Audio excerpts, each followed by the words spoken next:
अस्सलाम वालेकुम। आपने मुहावरा सुना होगा, जान है तो जहान है। यानी सेहत है तो आप दुनिया की नेमतों से लुत्फ अंदोज हो सकते हैं, बल्कि ईमान के बाद सबसे बड़ी नेमत सेहत है।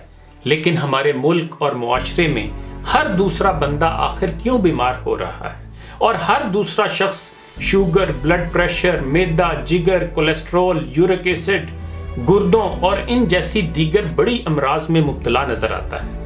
अगर बीमारियों से बचकर एक सेहतमंद जिंदगी गुजारनी है तो हमें अपना लाइफस्टाइल यानी तर्ज जिंदगी और ख़ास तौर पर खाने पीने के तौर तरीके बदलने होंगे। अगर हम 6 मामलात को ठीक कर लें तो हम बहुत सी बीमारियों से बच सकते हैं और खुशकन सेहतमंद जिंदगी गुजार सकते हैं। पहला काम अपने खाने के पकाने को ठीक करना है। सबसे ज़्यादा बीमारियां गले हुए खाने से होती हैं। गले हुए खाने और पके हुए में फ़र्क है। जिस तरह एक सेब पका हुआ होता है और एक गला हुआ सेब आप आराम से चम्मच के साथ भी खा सकते हैं और उसे चबाना भी नहीं पड़ेगा। मिट्टी के बर्तन में खाना आहिस्ता आहिस्ता पकता है। इसके बरक्स सिल्वर, स्टील, प्रेशर कुकर या नॉन स्टिक में खाना गलता है। तो सबसे पहले अपने बर्तन बदलें। कोशिश करें मिट्टी के बर्तनों में पकाएं। यकीन जाने जिन लोगों ने बर्तन बदल लिए उनकी जिंदगी बदल जाएगी। दूसरा काम कुकिंग ऑयल को बेहतर करने का है। कुकिंग ऑयल वो इस्तेमाल करें जो कभी जमे ना। अगर आप अपने घर की दीवार पर हाथ फेरें तो हाथ को मिट्टी लगती है, क्योंकि मिट्टी जमती है। दुनिया का सबसे बेहतरीन तेल जो जमता नहीं वो जैतून का तेल है, लेकिन ये महंगा है। हमारे मुल्क के ज्यादा लोग गरीब हैं या सफेद पोश, उनके खाने के लिए सरसों का तेल बेहतरीन है। ये भी नहीं जमता। सरसों का तेल वाहिद तेल है जो सारी उम्र नहीं जमता, और अगर जम जाए तो सरसों नहीं है। हथेली पर सरसों जमाने वाला मुहावरा इसीलिए तो बना है क्योंकि ये मुमकिन नहीं है। सरसों के तेल की एक खूबी ये भी है कि इसके अंदर जिस चीज को भी डाल दोगे उसको जमने नहीं देता। इसकी जिंदा मिसाल अचार है। जो अचार सरसों के तेल के अंदर रहता है उसको फंगस नहीं लगती, और इसी तरह जब यही सरसों का तेल आपके जिस्म के अंदर जाएगा तो आपको कभी भी फालज, मिर्गी या दिल का दौरा नहीं होगा। आपके गुर्दे फेल नहीं होंगे। पूरी जिंदगी आप ब्लड प्रेशर से महफूज रहेंगे, क्योंकि सरसों का तेल नालियों को साफ करता है।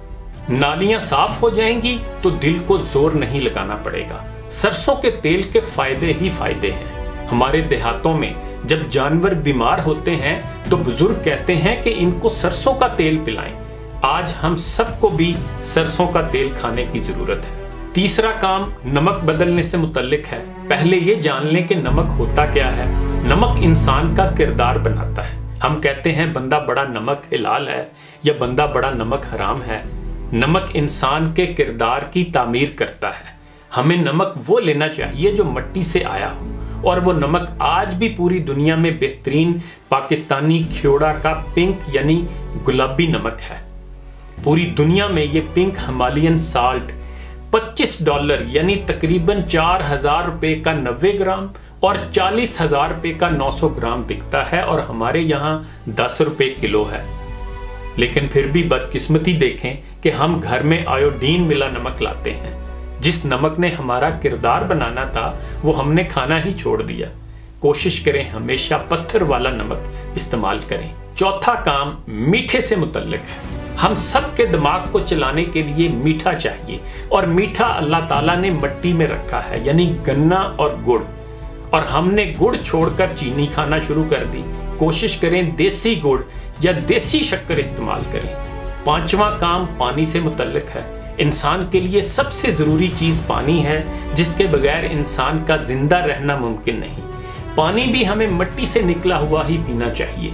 दुनिया का सबसे बेहतरीन पानी आबे ज़मज़म भी जमीन से निकलता है। छठी बात ये कि मिट्टी ही से निकलने वाली गंदम को इस्तेमाल करें, लेकिन खालिस हालत में, यानी गंदम को कभी भी छान कर इस्तेमाल ना करें। गंदम जिस हालत में आती है उसे वैसे ही इस्तेमाल करें, यानी सूजी, मैदा और छान वगैरह निकाले बगैर। मैंने ये भी पढ़ा है कि हमारे आका करीम सल्लल्लाहु अलैहि वसल्लम बगैर छाने आटा खाते थे।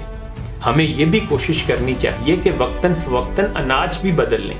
کبھی جو کی روٹی بنائیں، کبھی باجرے کی، کبھی مکئی کی، کبھی بیسن کی، بلکہ کوشش کریں سارے اناج مکس کر کے ملٹی گرین آٹا بنا لیں۔ تو پھر طے یہ ہوا کہ ہمیں یہ 6 کام کرنے چاہیے: مٹی کے برتن، سرسوں کا تیل، گڑ، پتھر والا نمک، زمین کے اندر والا پانی، مٹی کے برتن رکھ کر مٹی کے گلاس میں پئیں، اور ان ساری چیزوں کے ساتھ سارے اناج مکس کر کے ملٹی گرین آٹا استعمال کریں۔ کھانے کے ان سارے معاملات کا ایک پہلو یہ بھی بیان کیا جاتا ہے کہ ہمیں خالص اشیاء یعنی مٹی سے نکلی اشیاء اس لیے راس آتی ہیں کہ اللہ تعالیٰ نے ہمیں مٹی سے پیدا کیا ہے اور ہم نے واپس بھی مٹی میں ہی جانا ہے۔ طب یونانی کی تھیوری بھی یہی ہے۔ انہی گزارشات کے ساتھ اجازت چاہوں گا۔ اپنا خیال رکھیے گا۔ اللہ حافظ۔